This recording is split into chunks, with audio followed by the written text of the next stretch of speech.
Kumusta sa inyong lahat? Ako si Dr. Renato Bagani at ngayon ay tatalakayin natin ang cucumber, lason o lunas, ang nakatagong katotohanan sa likod ng paborito nating gulay. Hindi ba't hindi natin naiisip na ang pamilyar na pipino ay may ganito pala kahalagahan? Kung mali ang pagkain nito, maaari itong maging sanhi ng paghina ng bato at mas mabilis na pagbabara ng mga ugat kaysa sa edad. Ito ang kagyat na babala na kailangan kong sabihin ngayon dahil napakaraming matatanda ang nagbayad ng mahal dahil lamang sa isang perpektong kombinasyon sa hapagkainan na sa tingin nila ay hindi nakakasama. Subukan mong alalahanin ang iyong huling agahan. Buksan ang ref, kunin ang isang sariwang pipino, hugasan ng maigi, ilagay sa chopping board at hiwain ng manipis. Maaaring isubo mo ang bawat hiwa ng pipino para pampalamig sa agahan o dahil naniniwala kang mas malusog ang kinakain mo. Ngunit malaki ang posibilidad na sa mismong sandali ng pagkain, isang mahalagang pagkain na aksidenteng nakasama ay tahimik na ginagawang ticking time bomb ang pipino sa iyong katawan. Kapag ang espesyal na sangkap ng pipino ay nakatagpo ng maling kasama, ang mga ugat ay nagsisimulang humina at ang mga pinong filter ng bato ay unti-unting masisira. Hindi ba't sa umaga, madalas mong nararamdaman ang hirap sa paggalaw ng iyong mga daliri o sa gabi ay madalas kang dinadapuan ng pulikat sa binti na nakakaistorbo sa iyong pagtulog. Hindi lamang ito simpleng tanda ng katandaan, ito ang huling sigaw ng iyong bato at mga ugat. Nagbabala na ang maling ugali sa pagkain ng pipino ay unti-unting nagpapahina sa iyong kalusugan. Ang nilalaman ngayon ay hindi lamang isang pagbabahagi ng kaalaman. Ito ay ang ugat ng paliwanag kung bakit napakaraming matatanda ang kailangang humiga ng ilang oras sa dialysis. At kasabay nito, isa rin itong pagkakataon para sa iyo na huminto bago pa huli ang lahat. Kung susundin mo ang video na ito hanggang sa huli, makakakuha ka ng 3 napakahalagang impormasyon. Una, ipapakita ko sa iyo ang 3 uri ng pagkain na hindi dapat kainin kasama ng pipino kahit kaunti. Pangalawa, malalaman mo ang tamang oras para gamitin ang pipino upang makatulong sa paglabas ng toxins at paglinis ng mga ugat. Pangatlo, ibabahagi ko ang isang simple ngunit kapaki-pakinabang na resipe ng pipino at pulot na makakatulong sa pagpapababa ng ubo, pagluwag ng plema, at pagpapabuti ng tulog sa pagbabago ng panahon. Ang isang hiwa ng pipino na kinakain mo ngayon ay maaaring magpasya sa natitirang bahagi ng iyong buhay kung ito ay puno ng sakit o sapat na malusog para makapaglakad, maglibang at mag-enjoy sa mapayapang pagtanda. Ngayon, sama-sama nating tuklasin ang mahahalagang lihim na iyon. Bahagi 1. Pipino, ang tagapaglinis ng ugat kapag ginagamit ng tama. Tulad ng nabanggit, ang isang pipino na kinain ng padalos-dalos ay maaaring maging lason.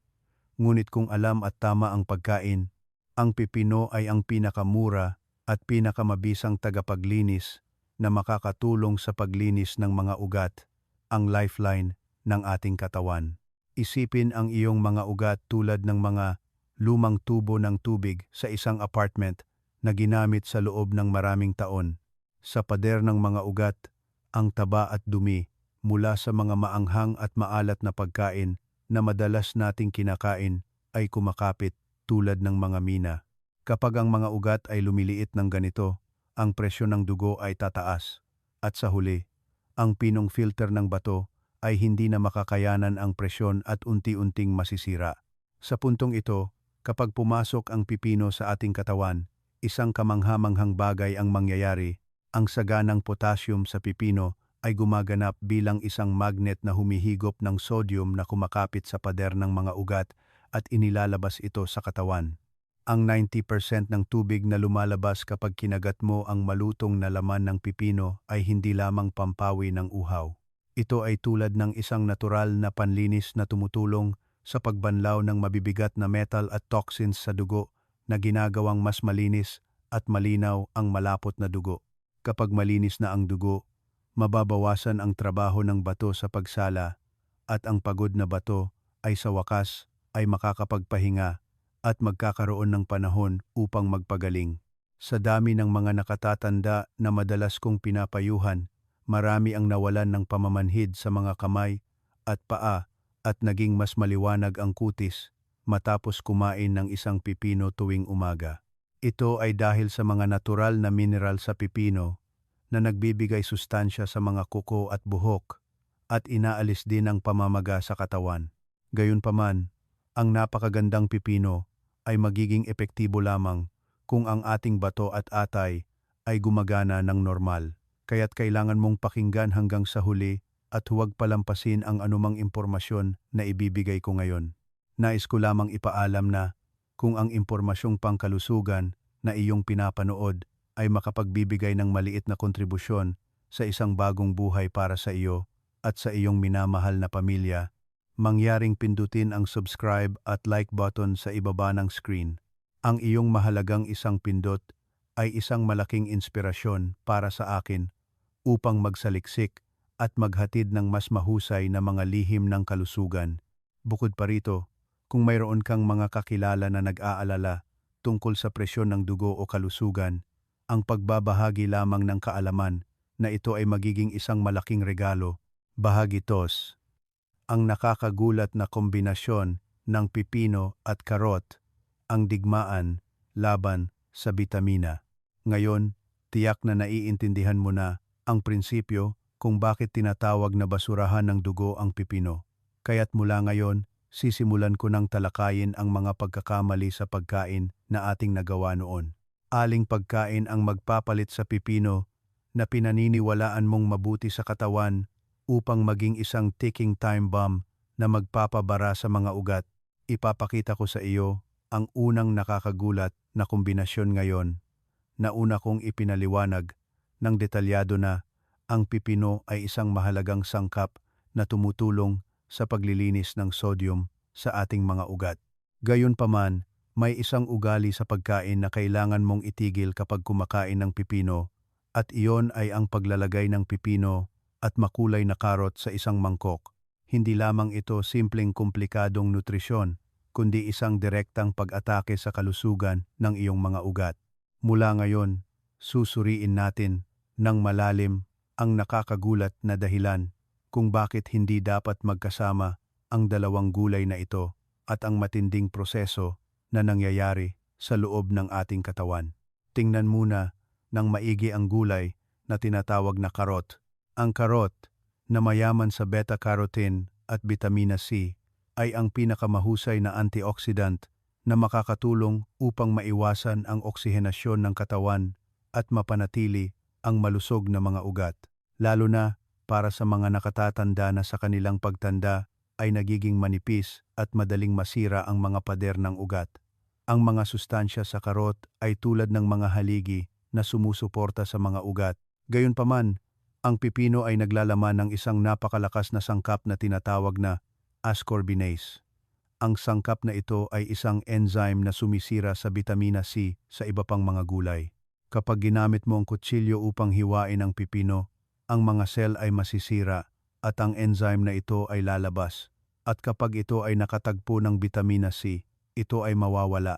Ang mga sustansya ay magbabago.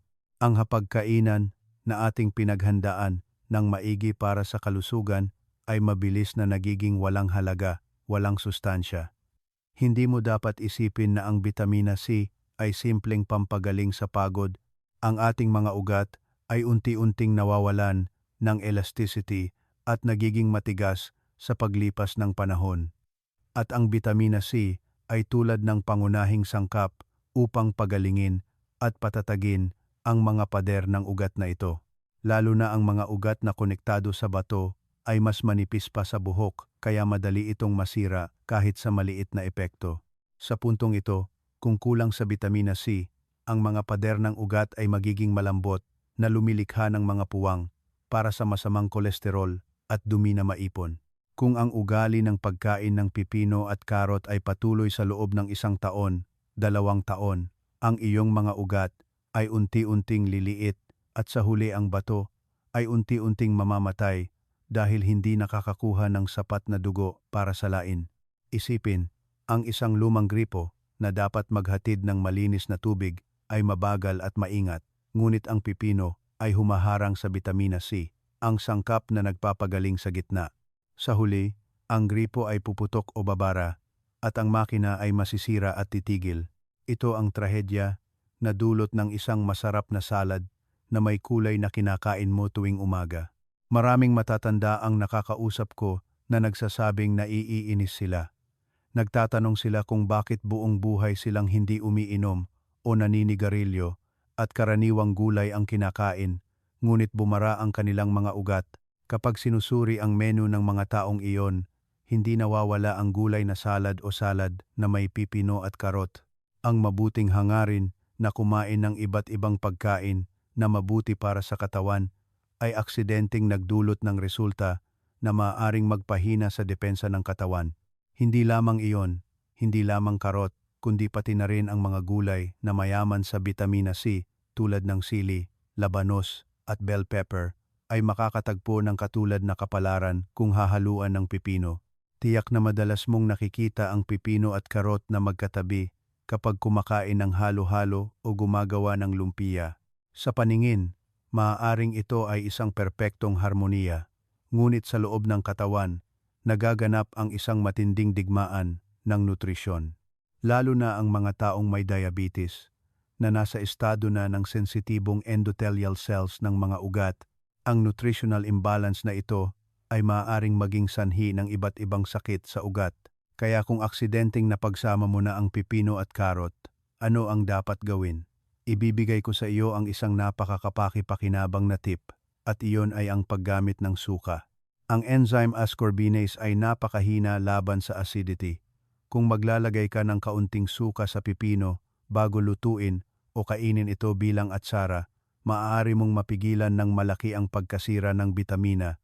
Ang organic acid ng suka ay magpapahinahon sa malakas na enzyme ng pipino at magiging kalasag na magpoprotekta sa bitamina ng karot. Gayunpaman, ito ay pansamantala lamang. Ang pinakamahalagang paraan ay kung kakain ng pipino, pipino lang ang kainin, at ang karot naman, igisa sa mantika o ihalo sa iba pang sangkap at kainin ng hiwalay. Kapag iginisa ang karot sa mantika, ang absorption rate ng beta-carotene na natutunaw sa taba ay tataas ng higit sa 8 beses. Kaya ang pagkain ng hilaw na karot kasama ang pipino ay talagang isang lason. Bukod pa rito, mayroong isang bagay na napakahalaga na dapat mong malaman. Kapag nasira na ang bato sa ating katawan, napakahirap itong ibalik. Ang filter na aparato, ang glomerulus, ay madaling masira. Kahit na bahagyang hindi stable ang daloy ng dugo, kung ang bitamina C na nilalayon para sa elastic recovery ng mga ugat ay unti-unting bumaba, magiging mahirap ang pag-regulate ng presyo ng dugo at ito ay agad na magiging sanhi ng paghina ng bato at hahantong sa sakit. Dapat maging maingat na ang ugali ng pagkain ng pipino at karot tuwing umaga ay maaaring dahan-dahang nagdadala sa iyong mahalagang bato sa dialysis. Sa ngayon, ikaw na nanonood nito ay may kaalaman na iba sa iba. Huwag mo nang pakainin ang iyong asawa at mga anak ng halo-halong pipino at karot. Ang pagbibigay ng sapat na nutrisyon sa halip na magandang kulay ay ang shortcut sa malusog na buhay hanggang sa ika-100 taon. Ang maliit na pagbabago sa ugali sa pagkain ay magliligtas sa iyong mga ugat at poprotektahan ka. Sa susunod na bahagi, pag-uusapan natin ang kangkong at pipino, isa pang mapanganib na kombinasyon na direktang umaatake at tahimik na nagpapabara sa bato kapag kinakain kasama ng pipino. Bahagi 2. Ang nakakagulat na kombinasyon ng pipino at kangkong, direktang umaatake sa iyong bato. Kung ang kombinasyon ng pipino at karot na nabanggit ko kanina ay isang digmaan ng pagkasira ng nutrisyon, ang kombinasyon ng pipino at kangkong na sasabihin ko sa iyo ay tulad ng isang nakakatakot na pag-atake na direktang umaatake at nagpapabara sa iyong bato. Bilang mga Pilipino, lahat ay mahilig sa pampalamig na atsara ng kangkong o pipino, lalo na sa tag-araw, kapag nawawalan ng ganang kumain o kapag busog ang tiyan. Kung kakain ng isang mangkok ng malamig na atsara na may pipino at hiniwang kangkong, mararamdaman mo ang ginhawa at ang paglilinis ng iyong tiyan. Ngunit alam mo ba na sa sandali na nararamdaman mo ang ginhawa, ikaw ay nalulugod na tila nakakulong sa malamig na tubig? Ayon sa Eastern medicine, ang pipino at kangkong ay parehong cold na pagkain. Ang ating bato sa katawan ay tulad ng isang filter engine na nagsasala ng dugo at naglalabas ng dumi batay sa mainit na enerhiya. Gayunpaman, kapag ang pipino ay cold at ang kangkong ay cold din, isang malakas na agos ng cold energy ang mabubuo sa loob ng katawan na mahirap labanan. Ang malamig na enerhiya na ito ay agad na nagpapaliit ng mga ugat sa paligid ng bato at nagpapabagal sa daloy ng dugo. Ang prinsipyo na ito ay tulad ng pagyelo ng tubo ng tubig sa malamig na araw, kaya hindi makadaloy ang tubig. Kapag ang dugo na dumadaloy sa bato ay lumamig at bumagal, hindi na magagampanan ng bato ang function nito at magsisimulang maipon ang toxins sa katawan. Ito ay lampas sa simpleng problema ng malamig na tiyan. Kapag mahina ang bato, ang metabolic process ng ating katawan ay tuluyang magulo. Ang bato ay ang tagapag-regulate ng moisture ng katawan. Kung ang pintuan na ito ay nagyayelo dahil sa lamig at hindi mabuksan, ang tubig sa katawan ay hindi makalabas at mananatili sa loob. Ito ang tunay na ugat ng hindi maipaliwanag na pamamaga na dapat malaman ng mga nakatatanda. Dito, sasabihin ko sa iyo ang isang napakahalagang tunay na kaso. Ito ang kwento ni Ginang Elena Santos, 68 taong gulang na nakatira sa Cebu. Si Ginang Santos ay madalas na may kapansanan at mahinang pantunaw, kaya't niyamit siyang kumakain ng pipino na sinasabing mabuti para sa bato at kangkong na sinasabing natural na pantunaw araw-araw. Lalo na sa hangarin na magbawas ng timbang, kumain siya ng salad na may maraming pipino at kangkong bilang kapalit ng pagkain sa loob ng 10 araw. Ngunit pagkatapos ng isang linggo, isang nakakagulat na bagay ang nangyari. Ang kanyang katawan ay hindi lamang namaga, kundi pati na rin ang kanyang mukha at likod ng kamay ay bumukol ng husto, kaya nahihirapan siyang magsuot ng sapatos. Kahit sa pagtulog, kailangan niyang gumising ng mahigit 5 beses dahil sa pag-ihi. Ang buong katawan ay mabigat na tila may bitbit na timbang, kaya hindi na siya makapagpatuloy sa kanyang pang-araw-araw na buhay. Nang magpatingin si Ginang Santos sa ospital, ang kanyang creatinine level, isang mapanganib na indicator, ay tumaas at natanggap niya ang diagnosis na biglang bumaba ang function ng kanyang bato. Ang pangunahing dahilan ay ang malamig na kombinasyon ng pipino at kangkong na kinakain niya araw-araw. Ang yang qi ng bato ay naubos at ang kakayahan nitong mag-regulate ng tubig sa katawan ay tuluyang nawala. Buti na lang, ayon sa payo ko, agad na itinigil ni Ginang Santos ang pagkain ng pipino at kangkong at uminom din ng mainit na luya tea para mapainit ang katawan. Pagkatapos ng 3 buwan, sa wakas ay bumalik sa normal ang kanyang creatinine level. Kayo, lalo na sa pagtanda, ang kakayahan ng katawan na mag-regulate ng temperatura ay unti-unting bumababa at ito ay isang panahon kung saan ang ki ng bato ay likas na humihina. Sa panahong ito, ang malamig na enerhiya na nabubuo kapag pinagsama ang pipino at kangkong ay direktang umaatake sa glomerulus, ang microvessels ng bato. Kapag lumamig ang glomerulus, ang filter membrane na nagsasala ng dumi sa dugo ay magiging matigas. Kapag matigas ang filter membrane, hindi makalabas ang toxins kundi bumalik sa dugo, dumadaloy sa buong katawan at nagdudulot ng pamamaga. Kung sa paggising sa umaga, ang paligid ng mata ay namumula o ang kulay ng ihi ay malabo at maraming bula, kailangan mong agad na suriin kung may pipino at kangkong sa iyong hapagkainan. Bukod pa rito, ang pipino at kangkong ay mayroon ding katangian na humahadlang sa digestive enzymes ng bawat isa.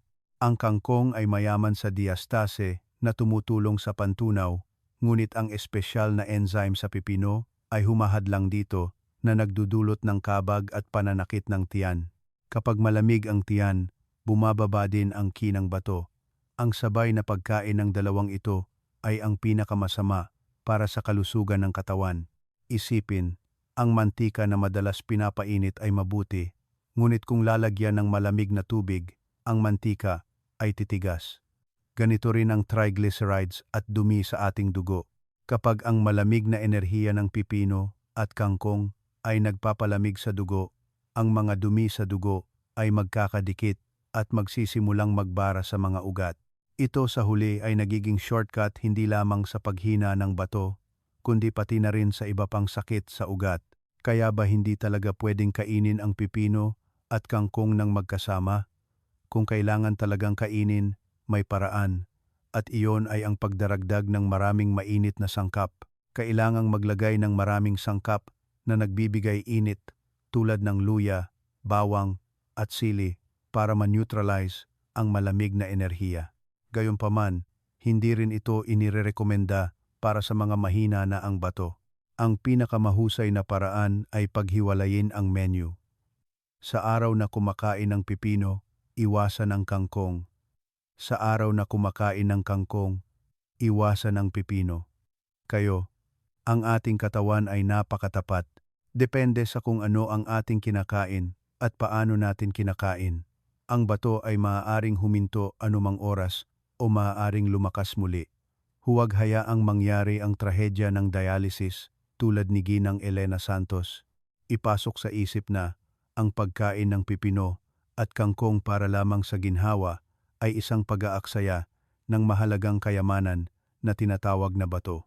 Ang bato ay tinatawag na tahimik na organ dahil kahit na mahigit 70% nito ang nasira, wala kang mararamdamang sakit. Kaya't kailangan nating protektahan ito sa pamamagitan ng pang-araw-araw na ugali sa pagkain. Ang sabay na pagkain ng malamig na pipino at malamig na kangkong ay tulad ng pagkulong sa iyo sa isang nagyayelong bahay. Kung nakita mong kapaki-pakinabang ang pagbabahaging ito, mangyaring mag-comment ng numero 2 sa ibaba.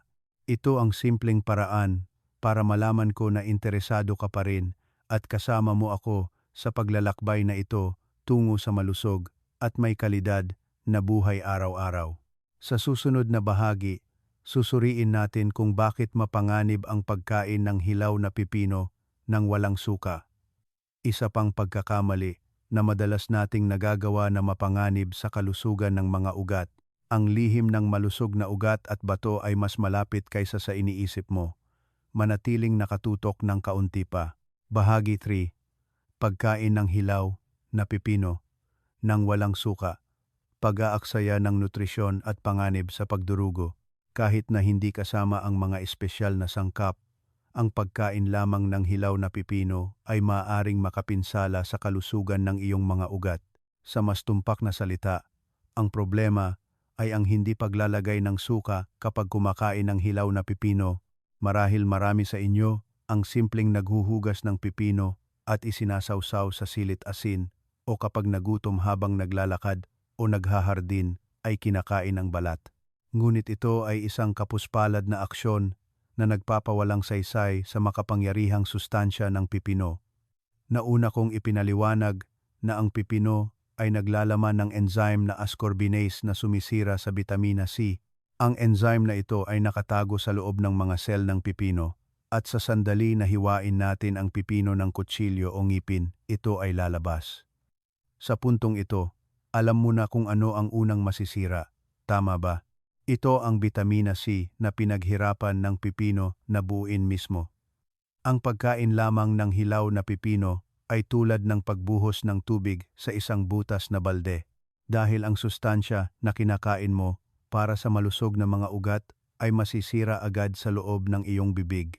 Gayunpaman, mayroong isang bagay dito na gumaganap bilang isang lunas, at iyon ay ang suka. Ang enzyme ascorbinase ay napakahina sa acidity.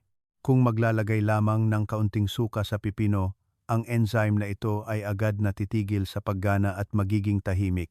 Ang suka ay bumabalot sa enzyme at nagiging kalasag na nagpoprotekta sa kayamanan na tinatawag na bitamina C. Ang ugali ng ating mga ninuno na maglagay ng suka kapag gumagawa ng atsara ng pipino ay hindi lamang karunungan upang mapataas ang lasa, kundi isang perpektong pananggalang upang maiwasan ang pagkasira ng bitamina sa siyentipikong paraan. Ang bitamina C ay gumaganap ng isang mahalagang papel sa pagpapanatili ng kalusugan ng ating mga endothelial cells ng ugat. Kailangang malusog ang mga endothelial cells ng ugat upang ang mga dumi sa dugo ay hindi kumapit sa pader ng ugat at makadaloy ng maayos. Lalo na ang bato ay binubuo ng napakaraming pinong endothelial cells. Kung sa lugar na ito ay nagsisimulang lumitaw ang pinsala, tataas ang pamamaga at mataas na presyon ng dugo. Ang ugali ng pagkain ng pipino nang walang suka ay nag-aaksaya ng mahalagang bitamina na ito at sa huli ay humahadlang sa pagpapanatili ng iyong mga ugat. May isa pang bagay na dapat mong malaman. Ang organic acid sa suka ay gumaganap din bilang isang tagapag-decomposing ng lactic acid, isang sangkap na nagdudulot ng pagod sa katawan at nagpapanatili ng dugo sa isang nakaka-relax na alkaline na estado. Kapag ang pipino ay nakatagpo ng suka, ang epekto ay nagdodoble ng 10 hanggang 20 beses. Kapag ang suka ay naglalabas ng sodium sa mga ugat, pinapabilis nito ang proseso at ginagawang mas malinaw ang daloy ng dugo. Ang pagpapabaya sa perpektong kasama na ito at pagkain lamang ng hilaw na pipino ay hindi naiiba sa pag-inom ng tubig sa harap ng isang bote ng pampalakas. Dito, nais kong marinig ang iyong opinyon. Karaniwan, kapag kumakain ng pipino, naglalagay ka ba ng suka o asin lang ang isinasawsaw? Kung ngayon mo lang nalaman ang impormasyong ito, mangyaring mag-iwan ng komento na kalusugan sa ibaba. Ang dalawang salitang kalusugan na iiwan mo ay magiging mahalagang pangako na mamahalin at poprotektahan mo ang iyong sariling katawan. Bukod pa rito, pindutin ang subscribe at like button upang ang mahalagang impormasyong ito ay maibahagi rin sa iyong mahalagang mga kapitbahay. Ang iyong maliit na pagmamalasakit ay ang pundasyon upang maprotektahan ang kalusugan ng mas maraming nakatatanda. Sa katunayan, isang nakatatanda na kilala ko dahil naniniwala na mabuti ang pipino sa kalusugan ay laging nagdadala ng 5 pipino tuwing umaakyat sa bundok. Sa tuwing nauuhaw siya, kumakain siya ng hilaw na pipino, ngunit nakakapagtaka, hindi nawawala ang pagod, kundi mas nararamdaman niya ang sakit ng kalamnan. Ipinakita ng resulta ng pagsusuri na mataas ang inflammation index sa kanyang katawan at kulang pa sa bitamina. Ang dahilan ay napakasimple, dahil pinabayaan niya ang enzyme na sumisira sa pipino na umaatake sa bitamina sa katawan. Matapos ko siyang payuhan na bahagyang ibabad ang pipino sa tubig na may suka bago kainin o kumain ng pipino na inatsara, paulit-ulit siyang nagpasalamat at sinabing nabawasan ang pagod pagkatapos umakyat sa bundok at mas malinaw din ang pag-ihi. Kayo, ngayon kailangan nating baguhin ang mismong paraan ng pagkain ng pipino. Kailangang piliin ang paraan kung saan ang mga ugat at bato ay nakangiti sa halip na ang paraan lang na nagpapasaya sa bibig. Huwag hiwain ang pipino at kainin agad, kundi panatilihin ang ugali na kailangang kainin kasama ng suka. Makakatulong ito sa pag-aalaga ng iyong buhay nang higit pa sa anumang mamahaling gamot. Sa ngayon, napag-usapan na natin ng detalyado ang mga kombinasyon na nagiging lason at ang mga pagkakamali sa pagsipsip ng sustansya kapag kumakain ng pipino. Kaya't ngayon, ang oras na talagang inaasahan mo. Ngayon ko ibubunyag ang 3 pinakamagaling na kombinasyon na parang magic na makakatulong sa paglilinis ng mga ugat at pagliligtas sa iyong bato na unti-unting namamatay kapag kinakain kasama ng pipino, kasama ang kanilang mga partikular na paraan ng pagluluto. Lihim bilang isa, pipino, suka at sibuyas na dahon ang perpektong kombinasyon para sa pagpapalakas ng sirkulasyon. Ang mga pamamaraang ito ay mga lihim na napatunayan upang makatulong sa pagpapagaling ng kalusugan ng maraming pasyente, manatiling nakatutok. Nauna rito, tiningnan natin ng malalim ang mga trahedya na nangyayari sa katawan kapag mali ang pagkain ng pipino. Ngayon, ibubunyag ko ang unang kamanghamanghang lihim na parang mahika na makakatulong sa paglilinis ng mga ugat at pagpapalusog muli sa katawan. Ito ang pagsasama-sama ng pipino, suka, at sibuyas na dahon. Ang kombinasyong ito ay hindi lamang isang simpleng side dish. Maaari itong sabihing karunungan na pinananatili ng ating mga ninuno sa loob ng daan-daang taon at isa ring perpektong tagapagbigay ng sirkulasyon ng dugo sa siyentipikong paraan. Una, alalahanin muli ang kamangha-manghang pagbabago na nangyayari kapag nagkasama ang pipino at suka. Sinabi ko na pinapatahimik nito ang enzyme na sumisira sa bitamina. Ngunit kung mayroon pang isang malakas na sangkap dito, ang sibuyas na dahon, ang kwento ay magiging ganap na naiiba. Ang sibuyas na dahon ay may mainit na katangian at isang napakagaling na pagkain para sa atay at bato. Naaalala mo ba na nagbabala ako na mapanganib ang sabay na pagkain ng pipino at kangkong dahil sa pagpapalamig sa bato? Ang sibuyas na dahon ay ang walang kapantay na kasama na perpektong nagpupuno sa malamig na katangian ng pipino. Ang alisin sa sibuyas na dahon ay tumutulong upang mapataas ang init at mapabilis ang metabolic activity. Kapag inilalabas ng pipino ang sodium sa mga ugat, ang sibuyas na dahon ay gumaganap bilang isang injection pump na nagpapabilis at nagpapalayo ng daloy ng dugo. Kung ang pipino ang nagpapabilis ng daloy ng dugo, ang sibuyas na dahon ay parang isang malakas na kotse na tumatakbo sa kalsadang iyon. Kapag nagkita ang dalawang ito, ang mga dumi at taba na nakakapit sa pader ng mga ugat ay agad na mababanlaw, lalo na para sa mga nakatatanda na madalas makaranas ng pamamanhid at malamig na paa na nagdudulot ng insomnia gabi-gabi. Wala nang mas mahusay na pampalakas kaysa rito. Ngayon, ipapakita ko ng detalyado ang mga paraan ng pagluluto at paggawa na maaari mong tandaan at direktang gawin sa bahay. Tandaan ng maigi o kopyahin ang mga hakbang na sasabihin ko. Una, paano ihanda ang pipino? Maghanda ng 2 sariwang pipino. Dahil ang balat ng pipino ay mayaman sa sustansya, pinakamabuti na kainin ang buong balat. Pagkatapos hugasan ng maigi sa ilalim ng gripo, bahagyang kuskusin ang ibabaw ng asin upang maalis ang dumi. Pagkatapos ay hiwain ng pahilis. Tandaan, kung masyadong makapal, ang mga sangkap ng suka at sibuyas na dahon ay hindi makakapasok sa loob. Pangalawa, ihanda ang sibuyas na dahon. Maghanda ng 1 dakot at hiwain sa haba na mga 5 cm na akma sa laki ng pipino. Kung nahihirapan ka sa amoy ng sibuyas na dahon, maaari mong bahagyang pakuluan muna bago gamitin, ngunit pinakamabuti na gamitin ito ng hilaw upang makuha ang 100% ng benepisyo nito. Pangatlo, ang gintong standard ng sarsa, ito ang pinakamahalaga. Una, pumili ng 2 kutsarang suka. Sa puntong ito, kung gagamit ng natural na suka tulad ng suka ng mansanas o suka ng bigas, mas maganda. Dito, magdagdag pa ng kalahating kutsarang tinadtad na bawang, kaunting sili, at kaunting toyo. Sa halip na asukal, kung pipili ng stevia o pulot, makakatulong ito sa pantunaw at magiging mas magaan sa bato. Pang-apat, paghalo-halo.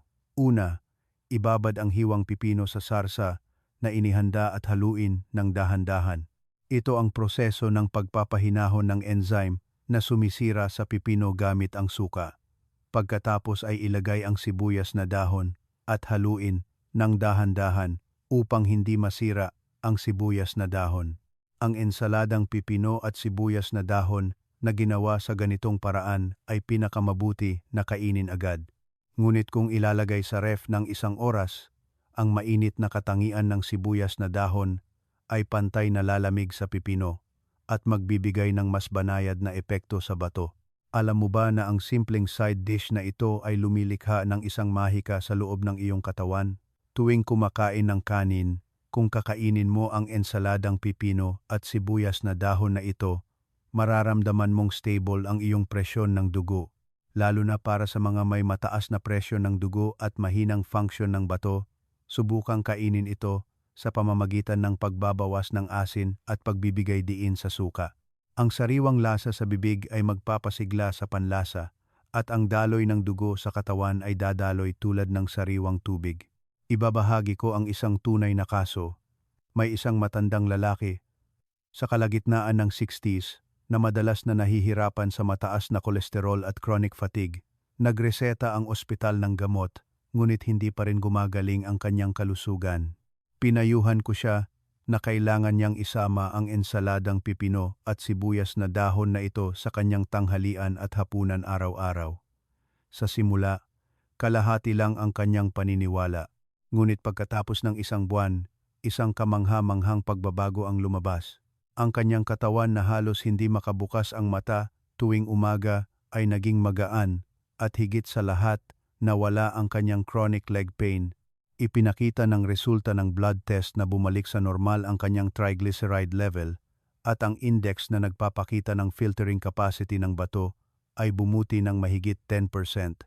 Ito ang kapangyarihan ng tamang kombinasyon ng pagkain. Ang bato ay ang tahimik na tagapagtanggol natin. Ang pinakamahalagang resulta ay malinis na dugo at mainit na enerhiya. Mangyaring ilagay ang kombinasyong resipe na ito sa inyong hapagkainan ngayon. Ang inyong bato ay sa wakas ay makakahinga at magpapasalamat. Kung nakita mong kapaki-pakinabang ang pagbabahaging ito, mangyaring mag-comment ng numero 4 sa ibaba. Ito ang simpleng paraan para malaman ko na interesado ka pa rin at kasama mo ako sa paglalakbay na ito tungo sa malusog at may kalidad na buhay araw-araw. Lihim bilang 2, pipino, peras at pulot ang natural na panlinis ng katawan. Patuloy sa kwento. Natutunan natin kung paano painitin ang mga ugat at maglabas ng sodium gamit ang sibuyas na dahon. Ang pangalawang lihim na ibubunyag ko ay tinatawag na natural na detoxifier. Ang kombinasyon ng pipino, peras at pulot. Ang kombinasyong ito ay nagiging pinakamahusay na gamot na sabay na nagliligtas sa bato at baga, lalo na para sa mga nakatatanda na nahihirapan sa ubo, plema o sa pagbabago ng panahon. Maraming nagtatanong, pipino ay gulay, peras ay prutas, paano sila magkakasama? Ngunit kapag nagkita ang tatlong ito, isang kamangha-manghang epekto ng paglilinis ang mangyayari sa loob ng ating katawan. Una, suriin natin ng malalim ang prutas na peras. Ang peras ay mayaman sa luteolin na napakahusay sa pagpapahupa ng pamamaga ng respiratory tract. Gayunpaman, ang nakatagong kapangyarihan ng peras ay ang pagtulong sa paglabas ng toxins, lalo na ang saponin sa peras ay nagpapalakas sa function ng bato na tumutulong upang mabawasan ang sintomas ng hirap sa pag-ihi. Kapag mahina ang bato, ang water metabolism ng katawan ay hindi maayos, na nagdudulot ng pamamaga sa maraming bahagi ng katawan. Ngunit kapag nagkita ang peras at pipino, tutulungan nila ang epektibong sirkulasyon ng tubig na nakaimbak. Ang dahilan kung bakit idinagdag ang pulot dito ay napakalinaw. Ang pulot ay nagbibigay ng enerhiya sa ating katawan at gumaganap bilang isang buffer na bumabalot sa malamig na katangian ng pipino at peras ng init.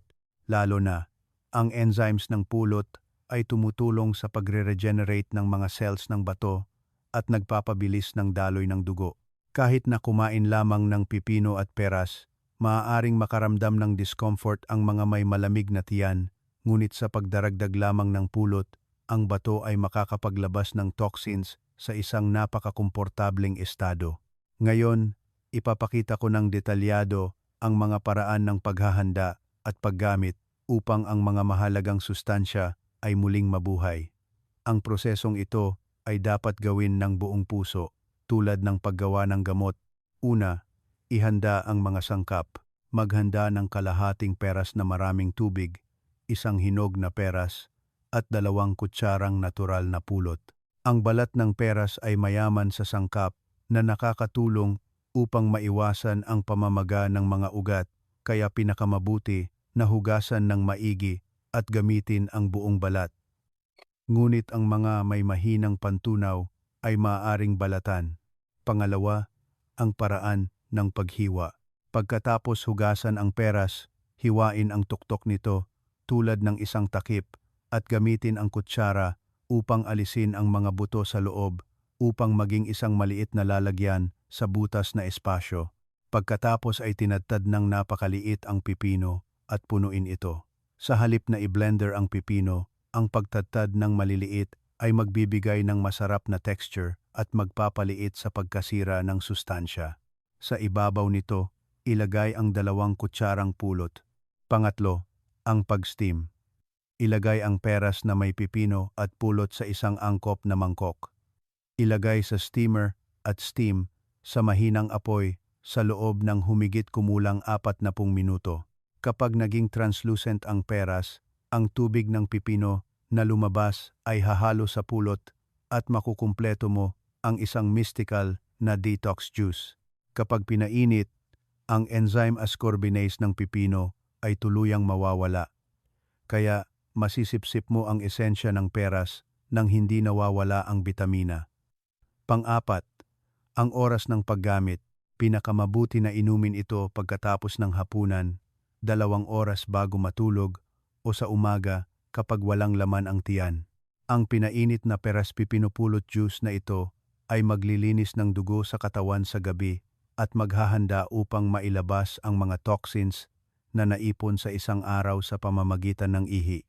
Sa katunayan, isang 70 anyos na lalaki na kilala ko ay may mataas na uric acid level kaya nakakaranas ng pananakit ng paa at pamamaga. Mahina ang function ng bato kaya hirap sa pag-ihi at pagod. Pinayuhan ko siya ng resipe na ito ng peras pipino pulot at ipinainom ko sa kanya tuwing umaga at gabi. Pagkatapos ng 2 linggo, nakakagulat na nawala ang pamamaga sa kanyang mga daliri at nawala rin ang sakit. Higit sa lahat, naging malinaw ang kulay ng ihi at nabawasan ang bula.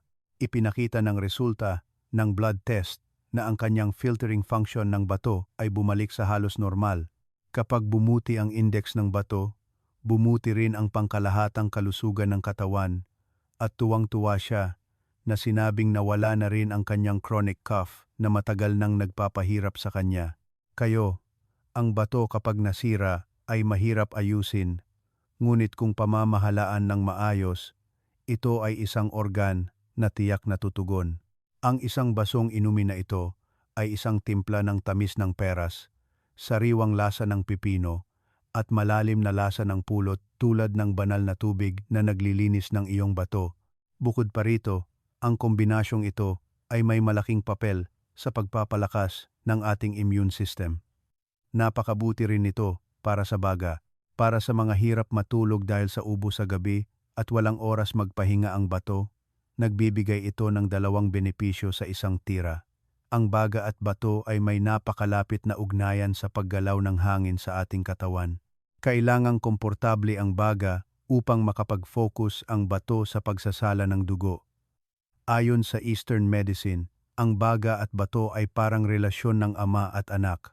Kung malinis ang baga, ang water pathway ng bato ay magiging malinaw at sariwa. Mahalin ninyo ang tubig ng buhay na ito gamit ang buong puso na paraan na itinuro ko ngayon. Ipasok muli sa isip na hindi ang mamahaling gamot o mga mamahaling gamot ang nagpapagaling, kundi ang pagkain na ating kinakain araw-araw ang gamot sa ating bato. Araw-araw ay pinagpapasyahan ng iyong bato ang kapalaran nito sa pamamagitan ng pagkain na iyong isinasubo. Kapag malinis ang dugo ng iyong bato at gumagana ng malakas, ang iyong pagtanda ay magniningning at puno ng sigla. Sa mismong sandaling ito, ang iyong mahalagang bato ay naghihintay ng paggaling. Magpahinga ng komportable ngayong gabi gamit ang detoxifier na ginawa mo mismo. Ang peras pipino concoction na ginawa ng buong puso ay magwawalis ng toxins sa katawan at magbibigay ng bagong sigla. Ngayon alam na natin kung paano linisin ang mga ugat at alisin ang toxins. At kung sa tingin mo ay nararapat na gamitin ang nilalamang ito, mangyaring mag-iwan ng komento na numero 6 sa ilalim ng video. Hindi lamang ito senyales na nakikinig ka, kundi isa ring maliit na pangako sa iyong kalusugan. Lihim, bilang 3, mainit na gatas at pulot para sa malalim na pagtulog at pagpapagaling ng bato. Sa wakas, ano pa ang natitira? Iyan ang huling lihim para makumpleto ang proseso ng paggaling ng bato sa pamamagitan ng pagtugon sa insomnia at pulikat sa binti na madalas nangyayari gabi-gabi. Sa pagkakataong ito, isang napaka-espesyal na paraan ang gagamitin na gatas na iniinom mo araw-araw. Huwag maging pabaya at manatiling nakatutok hanggang sa huli. Dito natin natutunan kung paano linisin ang mga ugat gamit ang pipino at sibuyas na dahon at kung paano maglabas ng toxins gamit ang peras at pulot. Ngayon na ang oras para pagsamahin ang huling piraso upang makumpleto ang iyong kalusugan. Kahit na kumain ka ng masustansiyang pagkain sa araw, kung hindi ka makatulog sa gabi, ang epekto ay mababawasan ng kalahati dahil ang oras para sa bato at mga ugat sa ating katawan upang maalis ang pagod na naipon at makapagpagaling ng mga nasirang cells ay sa gabi kapag tayo ay natutulog ng mahimbing. Sa panahong ito, ang pinakamalaking tulong ay ang kombinasyon ng mainit na gatas at pulot. Una, suriin natin ng malalim ang pagkain na tinatawag na gatas. Ang gatas ay mayaman sa tryptophan. Lalo na kapag tumataas ang edad at tumitigas ang mga ugat, ang biglaang pagbabago sa dami ng dugo sa gabi ay madalas na nagdudulot ng pulikat sa binti, kakulangan ng calcium at magnesium. Ang calcium at magnesium sa gatas ay napakahusay sa pagpapababa ng pulikat at sakit sa pamamagitan ng pagpapahupa ng tensyon ng kalamnan at pagpapatatag ng nervous system. Ang isang kutsarang pulot na natunaw sa mainit na gatas ay ang pinakamabuting tulong upang ang pagod na katawan ay makapagpahinga ng komportable sa buong gabi habang nagsasala ng dugo. Kung sa araw ay naglalabas ka ng sodium sa pamamagitan ng pipino, sa gabi ay nagbibigay ka ng sustansya sa mga pader ng ugat at nagpupuno ng enerhiya sa bato sa pamamagitan ng gatas at pulot. Dito, nais kong ipakilala ang isang tunay na kaso. Ito ang kwento ni G. Jose Reyes, santatataong gulang na nakatira sa Manila. Si G. Reyes ay matinding hirap sa matinding insomnia at pulikat sa binti na nangyayari gabi-gabi hanggang sa halos hindi na siya makatulog. Dahil hindi siya nakakatulog, patuloy na tumataas ang kanyang presyon ng dugo at lumalala rin ang kanyang kidney index. Pakiramdam niya ay walang lakas at hirap sa lahat ng bagay. Sinabi ng ospital na ito ay isang fenomena ng pagtanda at nagreseta ng gamot, ngunit hindi pa rin nalulutas ang ugat ng problema. Pinayuhan ko siya na sa araw ay kainin ang ensaladang pipino at sibuyas na dahon na nabanggit ko kanina at 30 minuto bago matulog ay kailangan niyang uminom ng isang basong mainit na gatas na may halong isang kutsarang pulot. Sa simula, nag-aalala siya na baka sumakit ang tiyan niya sa pag-inom ng gatas. Ngunit matapos gamitin ang paraan ng pag-adjust ng temperatura na itinuro ko, isang himala ang nangyari pagkatapos lamang ng isang linggo. Ang pulikat sa binti na parang impyerno gabi-gabi ay tuluyang nawala at sa unang pagkakataon sa loob ng maraming taon, nakatulog siya ng mahimbing ng higit sa 6 na oras nang hindi nagigising sa gitna. Dahil sa masarap na pagtulog, normal na gumana ang filtering function ng bato, kaya't naging manipis ang kanyang mukha tuwing umaga at naging stable din ang kanyang presyon ng dugo. Hinawakan niya ang aking kamay at patuloy na lumuha, sinasabing, "Ngayon lang ako nakaramdam na nabubuhay. Ngayon, para maranasan mo rin ang himalang ito, ipapaliwanag ko ng detalyado ang partikular na paraan ng paghahanda at ang mga bagay na dapat tandaan. Ang prosesong ito ay ang malambot na pagbalot ng iyong mga ugat. Una, ang uri ng gatas at kalidad. Karaniwang sariwang gatas ay mabuti rin, ngunit kung nag-aalala ka sa pantunaw, maghanda ng lactose-free milk. Ang humigit kumulang 200 ml ay sapat. Kung umiinom ng sobra, mararamdaman mo ang paggising sa gabi. Pangalawa, ang pag-adjust ng temperatura. Ito ang pinakamahalaga. Ilagay ang gatas sa kaserola at painitin sa mahinang apoy. Huwag hayaang kumulo. Kapag nagsimulang kumulo ang gatas, ang mga mahahalagang sangkap ng protina ay masisira at magiging mahirap ang pantunaw. Ang pinakaangkop na temperatura ay 40 hanggang 45 degrees Celsius. Ang antas na kaya mong hawakan. Pangatlo, ilagay ang pulot kapag mainit na ang gatas. patayin ang kalan at ilagay ang isang kutsarang pulot. Sa puntong ito, ang pulot ay nawawalan din ng enzymes sa masyadong mataas na temperatura, kaya pinakamabuti na ihalo ito pagkatapos patayin ang kalan. Pang-apat, ang paraan ng paggamit. Ang tamang oras ay 30 minuto bago matulog. Umupo ng komportable, makinig, at tamasahin ang bawat paghigop ng mahalagang gamot. Isipin na ang init na ito ay dumadaan sa lalamunan, dumadaloy sa mga ugat hanggang sa bato. Ang calcium ng gatas ay makakatulong sa pagpaparelax ng kalamnan at ang pulot ay magbibigay ng nakakapreskong pakiramdam para sa malalim na pagtulog. Kayo, ang bato ay gumagana nang walang tigil habang gising o tulog tayo. Ngunit kapag tayo ay natutulog ng mahimbing, ang bato ay sa wakas ay nagkakaroon ng oras para sa maintenance upang pagalingin ang sarili nitong mga cells at mag-recharge ng enerhiya sa halip na mag-focus lamang sa paglabas ng dumi. Kung kulang sa tulog, kailangan ng bato na gumana ng tuloy-tuloy sa ilalim ng labis na karga nang walang oras para sa maintenance. Ang resulta ay mas mabilis na paghina ng buhay. Ang golden milk na itinuro ko ngayon ay ang pinakamatamis na vacation ticket para sa bato. Ang paggana ng lahat ng organ ay magiging maayos. Ang resulta ay magiging mas mahusay ang kalidad ng dugo na kailangan ng bato na salain, na lumilikha ng isang positibong cycle ng mga ugat, bato at buto. Kapag malusog ang lahat ng tatlong salik na ito, masisiyahan tayo sa isang mahabang buhay na walang sakit. Ang proseso ng pagsisimula ng araw sa sariwang pipino at pagtatapos sa mainit na gatas at pulot ay perpektong magre-regulate sa balanse ng yin at yang sa iyong katawan.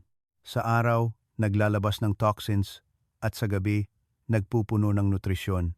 Ang kumpletong siklo na ito ay ang pinakamahalagang paraan ng kalusugan na sumusunod sa natural na batas. Ikaw na nakatatanda na nanonood nito.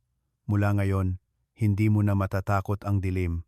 Ang kamangha-manghang pagbabago na naranasan ni Jose Reyes ay iyon na ngayon. At kung nanonood ka pa rin dito, nais kong imbitahan ka na mag-iwan ng numero 8 sa section ng komento. Ito ang paraan para malaman ko na natanggap mo ang magandang kaalaman at nakita mong pakinabang ito. Mahal na mga nakatatanda, ngayon ay ibinahagi na namin ang lahat ng karunungan tungkol sa kayamanan ng buhay sa isang hiwa ng pipino. Salamat sa inyong pagiging kasama ko sa mahabang panahon na ito. Ngayon, nakakuha ka ng 3 mahalagang kaalaman na sapat upang baguhin ang iyong sariling mundo. Una, natutunan natin ang halaga ng maling paggamit ng pipino na aksidenteng nagawa natin.